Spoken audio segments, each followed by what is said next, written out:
Thank you to everyone who's carved out time in your day, whether you are eating lunch or otherwise. This is a relatively informal, short session to provide you with key learnings and insights from a few recent international food waste summits that we as a team have attended, and to demonstrate how we're applying the learnings that we received over there to Kai commitment, and also tie them back to what they may mean for you and your businesses. So we're excited to present these to you today. As you all know, I'm Kaitlin Dawson, the Executive Director of New Zealand Food Waste Champions, and by now most of you should also know Lisa Bush, our Policy and Research Lead. She's also our resident expert on all things international best practice. She is the nerd in our team, so if you have any curly questions, she is your gal. So we've been really lucky a few months ago to both of us attend a couple of different international food waste summits via some scholarships and philanthropic support. So Lisa attended Refed Solution Summit in Baltimore, USA, which is an annual food waste summit. I was lucky enough to attend Towards Halving Food Waste in Europe by 2030. It has a really long name. It's even longer if you read it in Dutch. And that was in the Netherlands. And it was a European summit, but they welcomed representatives from Australia and New Zealand. And I also attended the Australian National Food Waste Summit in July. So at all summits, we actually had the honour of sharing New Zealand's food waste progress on the stage at each of the different summits. So it was a really great honour to do that, and we were able to share your progress through the Kai Commitment program, and also that which we've been able to influence through government advocacy and connecting the wider ecosystem. So today we have tried to synthesize our learnings from the many days of conferences and site tours that we attended into 7 key themes. So we've summarized those into government-enabled change, the methane opportunity, business case and return on investment, staff engagement opportunity, tech innovation and supply chain support, collaboration through coalitions, and our global voluntary agreement network. We're going to briefly tie this into what we believe this means for you, and then of course open up for any questions and answers. I welcome you to pop questions in the chat as we go, or we'll open it up at the end. So I'm going to get started with theme 1, starting with how government enables food waste reduction over in Europe. It does look slightly different to here in New Zealand. And probably the largest realization I had was that landfill was not mentioned once, unless I was asking about it. So they've had landfill bans for many, many years, and that has really worked. That has also been coupled with policy that really promoted anaerobic digestion in Europe. And so that it's just not a consideration for businesses to landfill food waste, nor for residents in home. This is a picture of the Minister for Agriculture, Nature and Food. And I think what also struck me was that they have a Ministry for Agriculture, Nature and Food. Here in New Zealand, we don't necessarily have a home for food. All of our agencies touch food in different ways, and that means food can often be forgotten. And it was great to see it coupled with ag and nature. So at the conference, it was the day before the conference, the European Union legislated targets for food waste reduction. So there was a lot of energy at the conference for this. The targets that are being worked into legislation are a 20% reduction for processing and manufacturing, and a 40% reduction from retail, food service, hospitality and home. And that obviously then needs to get integrated to all member states, but it's a really great step and has been a long time coming from what I understood. There was a really strong emphasis on implementing mandatory reporting, and that, of course, is not just coming from government. And if you were on our webinar with Tesco's last month, you will have heard that they are actually calling for mandatory reporting in the UK. So this isn't just European progress. Businesses who have been reporting on food waste for many years now want a level playing field across the industry. And so I wouldn't be surprised if we do see this come in train in a few years. In Australia, they've had a national food waste strategy for a few years and also a legislated target to halve food waste by 2030. So, of course, we see the flow-on effect of behaviour and of investment from that.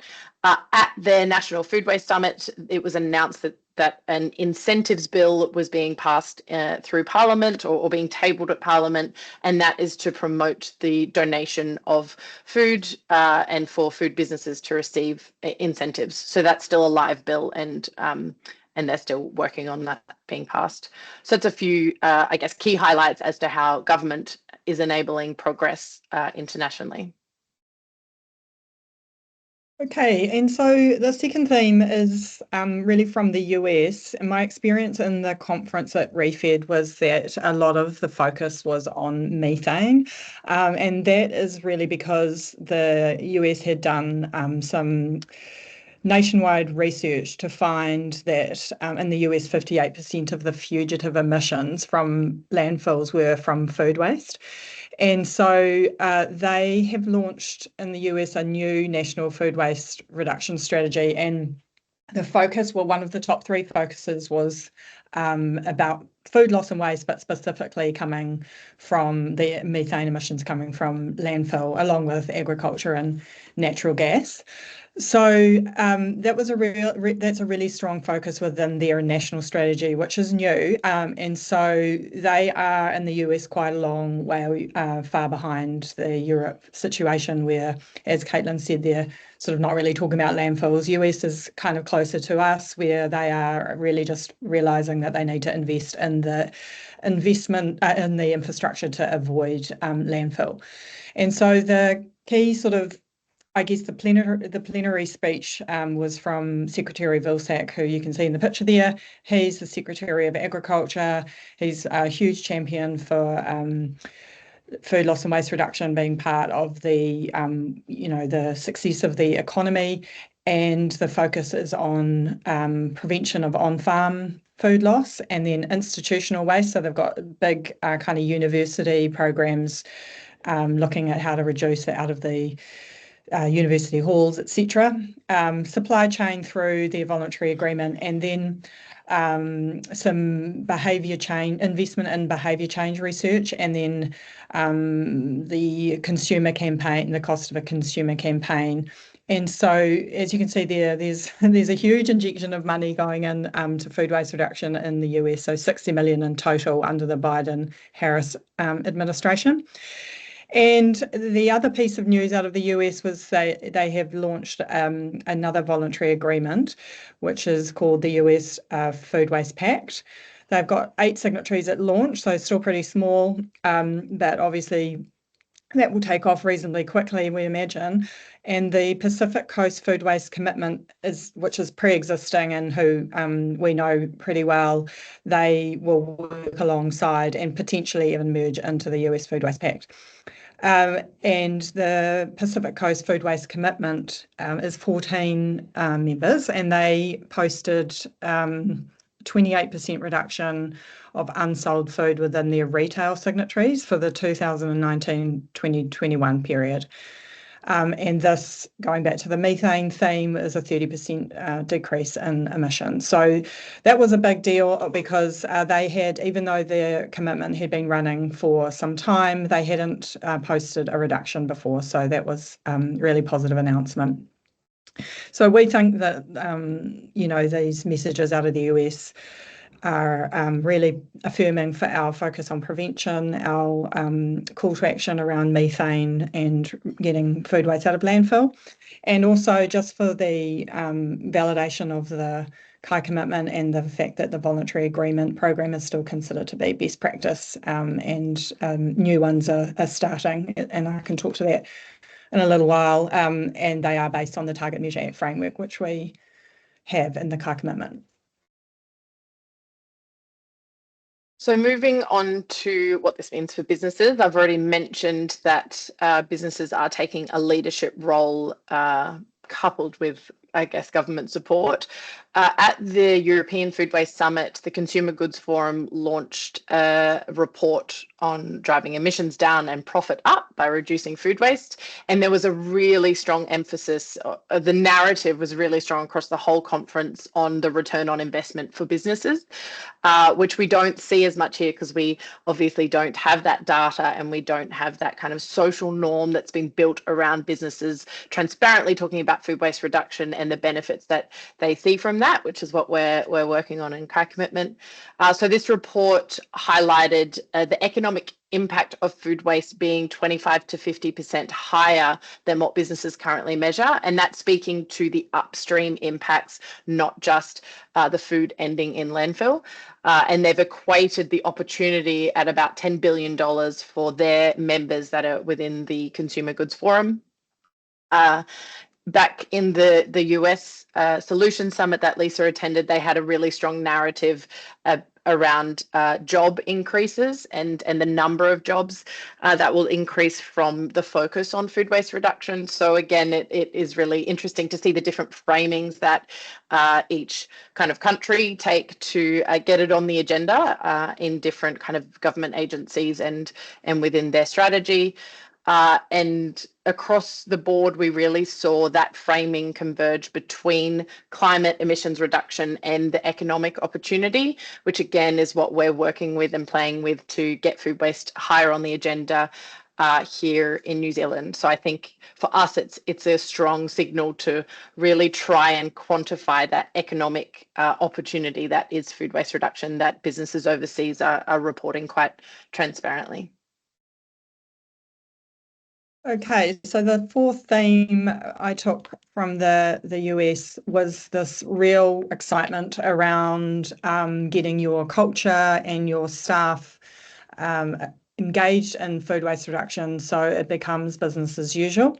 And some of the sessions were from framing food waste as a sort of a risk for your senior managers and talking about having it in KPIs, etc., right down to factory and kind of shop floor staff.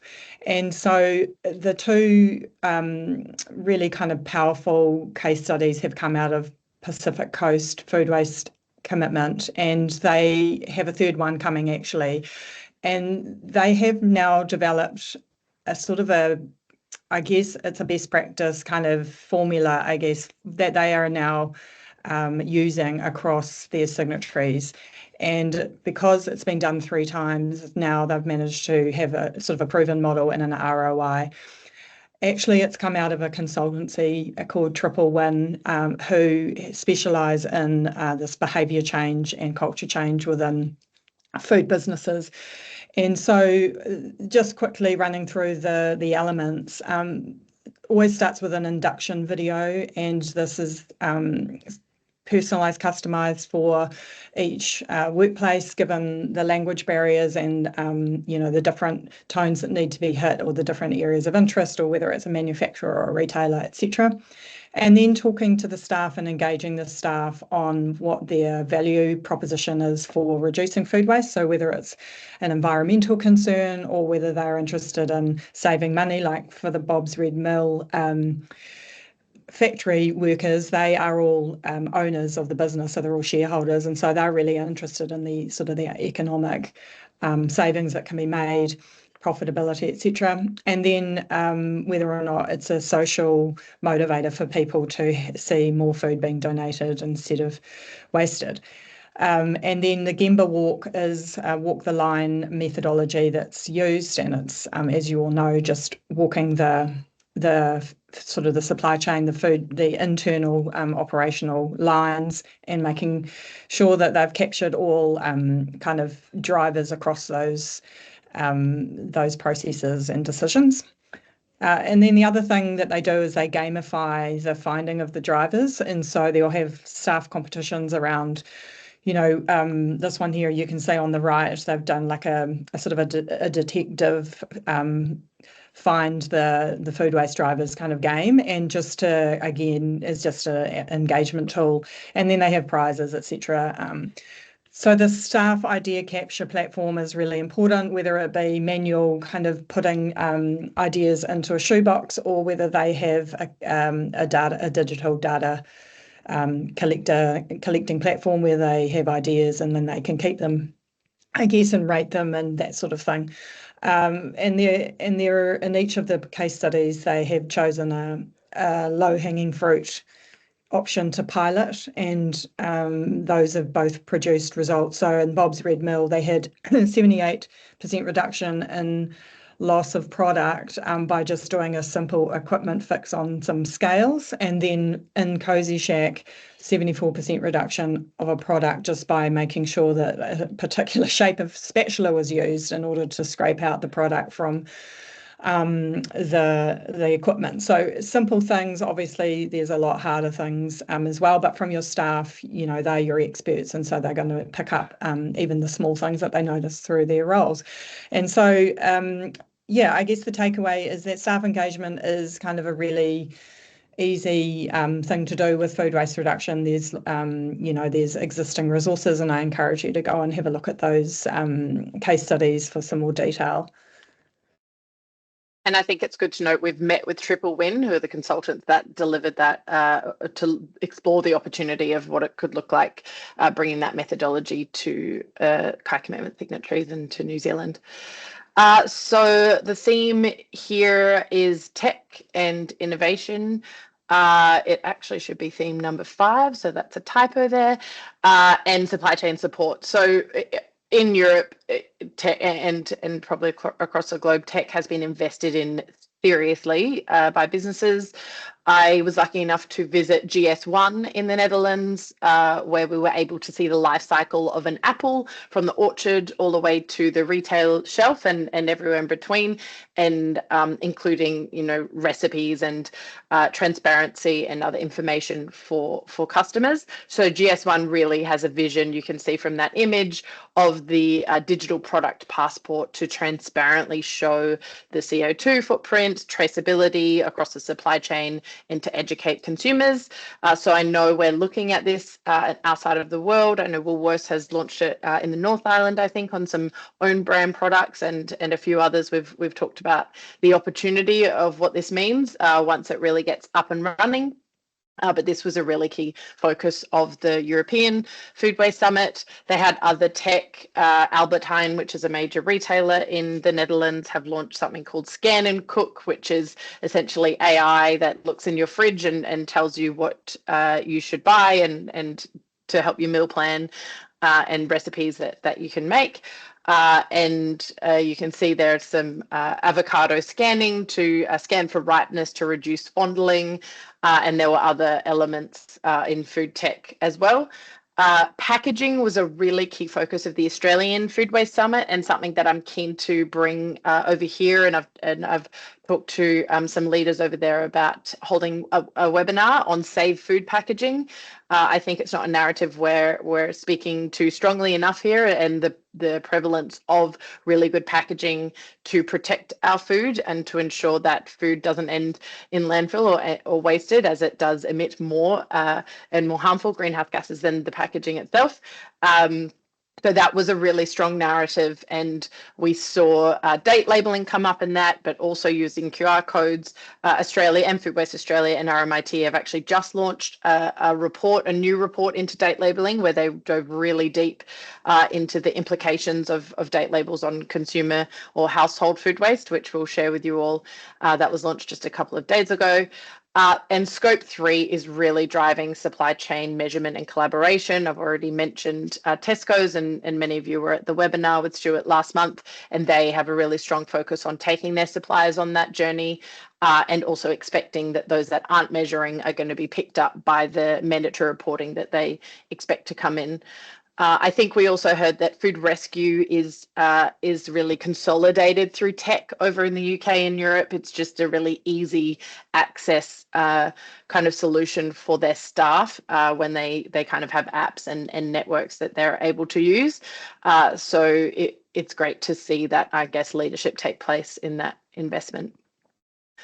Last theme from me is collaboration through coalitions. So when I was at the European Food Waste Summit, they launched 3 coalitions, and they were on date labeling, upcycling, and food technology. And so these are really the next level of our kind of collaborative working groups, which are pre-competitive collaboration between business, industry, nonprofits, and many other organizations. You can see an example on the screen. That's the upcycling coalition that was launched, and they really have a strong pre-competitive focus on tackling some of these challenges that are much bigger than the businesses themselves, but they identify as something that they either should take responsibility for or see as an opportunity for their business.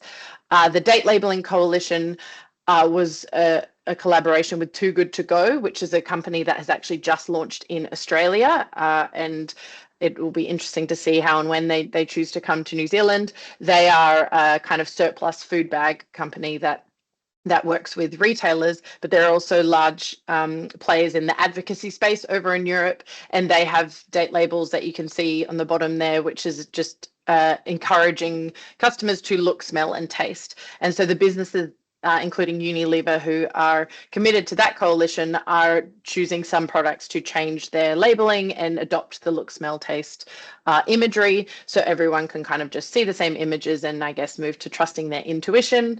The Food Tech Coalition that was launched was all about that, identifying the edibility and the ripeness of food to save food handling and reduce food waste in store.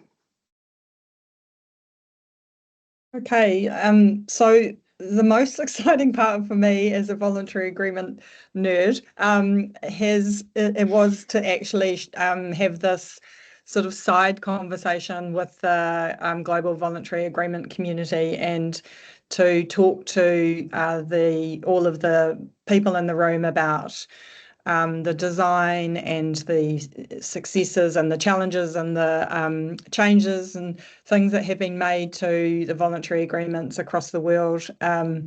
And, because the UK has been going for a really long time now, whereas Australia is a year ahead of us, and then Brazil is a year behind us. So we're no longer the new kid on the block, which is quite nice. So it was really rewarding for me to be able to just be introduced to these people, and now we've got a community up and running. And we talked, we didn't have long, but we did talk about the fact that the common challenges are maintaining the attention of government, which translates to funding, and getting that understanding that voluntary agreement is something that helps government achieve national goals, because you really need the cooperation of and the coordination of all the supply chain actors in order to be able to reduce food waste at scale. And so we also talked about the challenges of measurement, and that it's not easy to do, but how important it is to get that business case and the ROI, and also for government to see the investment paying off. Really challenging time at the moment for anybody in sustainability, because as you all know, there's really strong competing sustainability agendas and the really strong demands of climate compliance and disclosures at the moment. And so making sure that we're all on the same page in terms of how we talk about food waste reduction and the methane reduction from food waste, and how that can be woven into the climate sort of risks and opportunities conversations that are happening and around scope 3.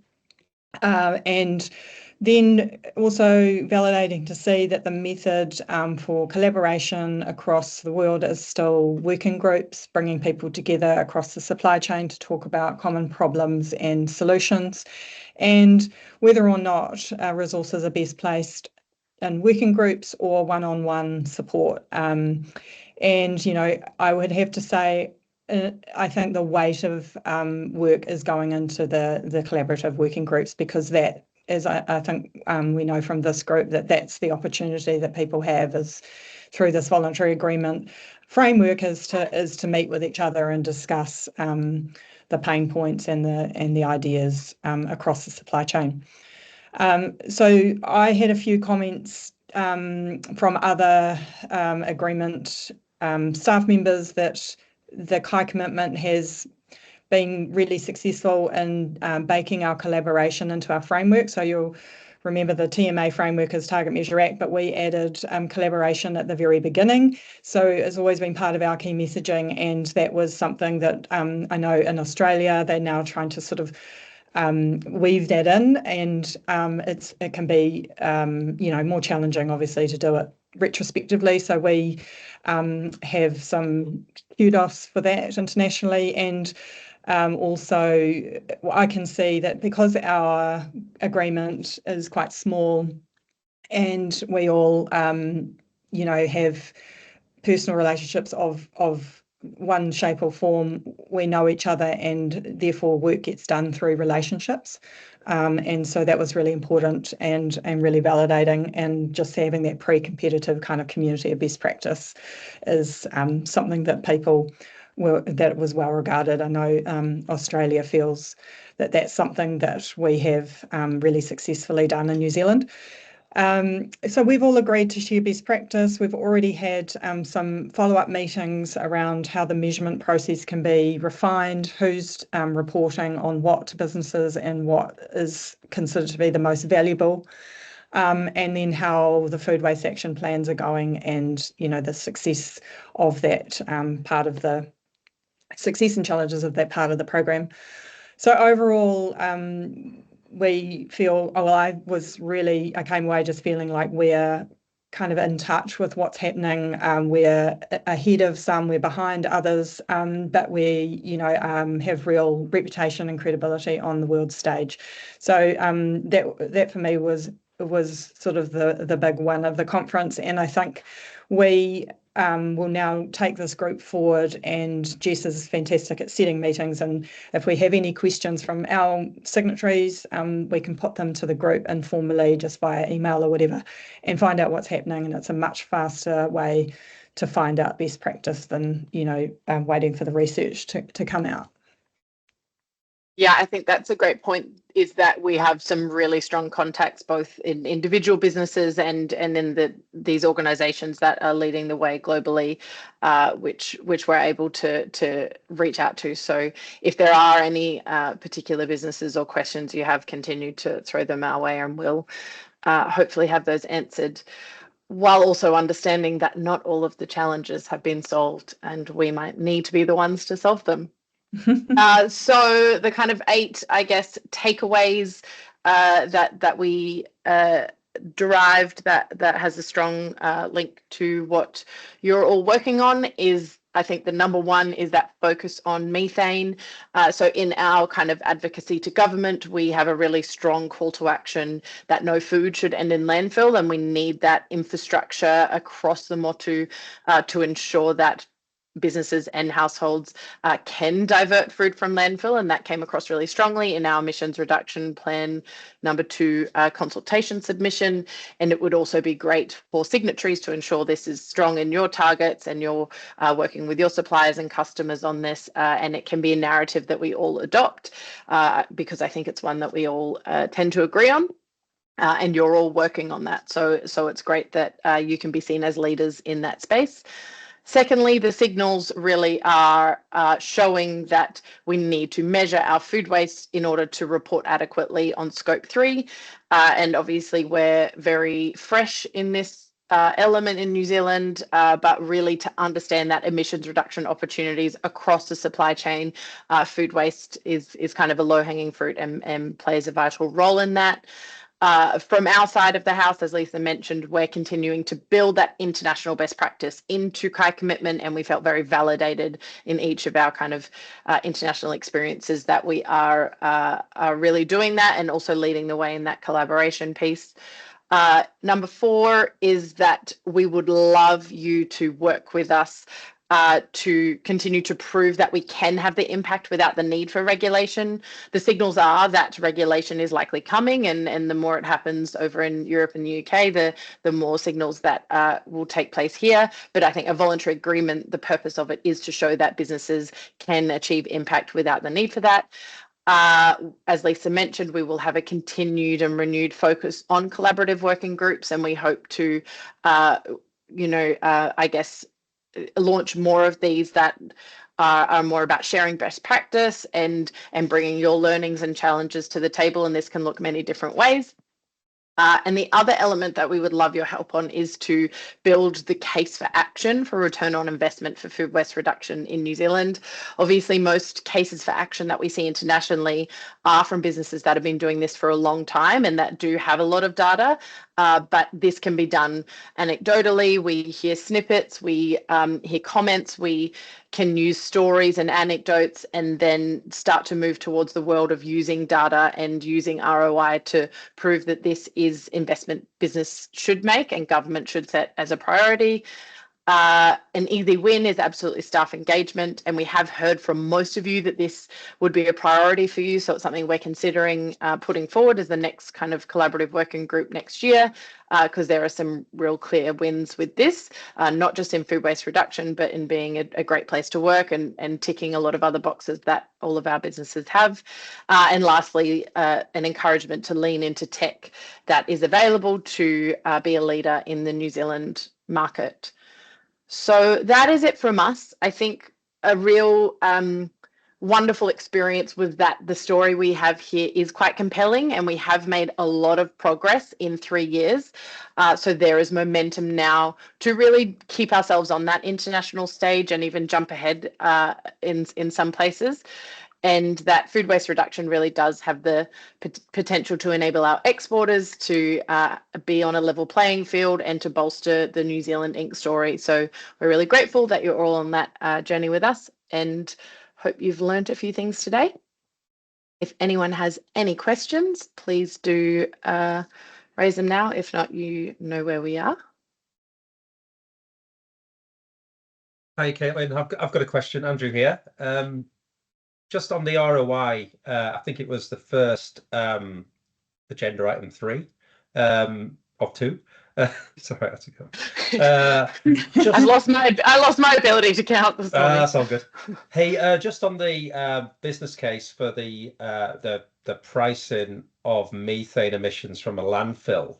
One thing that we're struggling with is, yes, there's a financial avoidance risk in terms of landfill tax, but I suppose one of the questions would be, are they actually putting a price on the methane that they would avoid? Because a lot of the projects in discount cash flow modeling currently don't.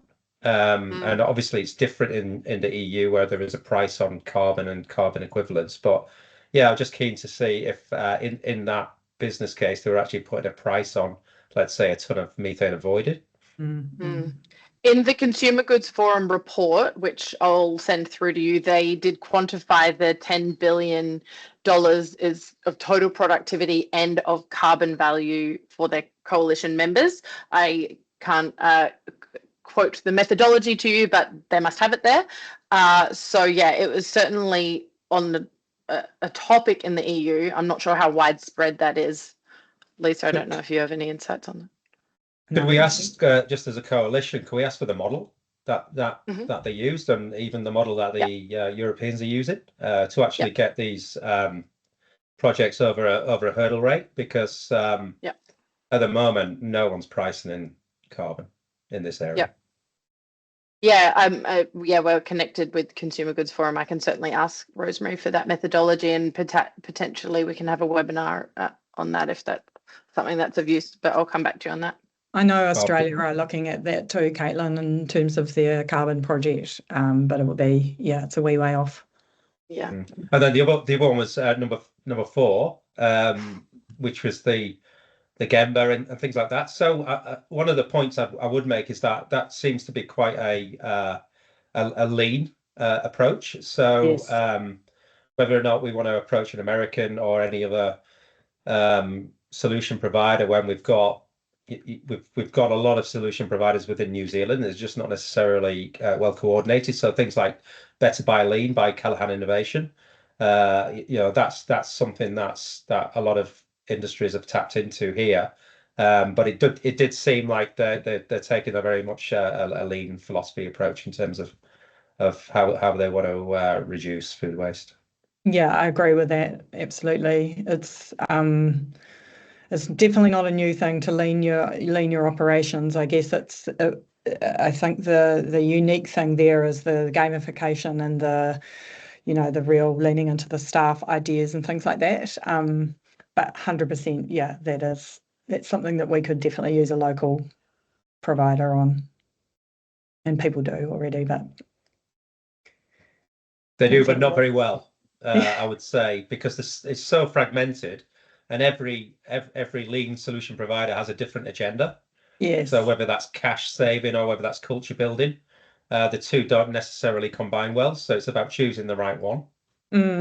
Yeah, and something I didn't say, which I should have said, was that one of the learnings that they had on those case studies was that you do have to have a dedicated project manager to sort of see the whole thing through and then follow up and make sure that it doesn't all sort of die off straight away afterwards. Whereas if you sort of put the responsibility onto a manager, for example, or a line manager, then it can be either stressful or stall or whatever. So it is kind of, that's why Triple Win specialised in it, because they actually do get contracted to go in and run the thing alongside the management staff. But yeah, so that's obviously just the way they've done it.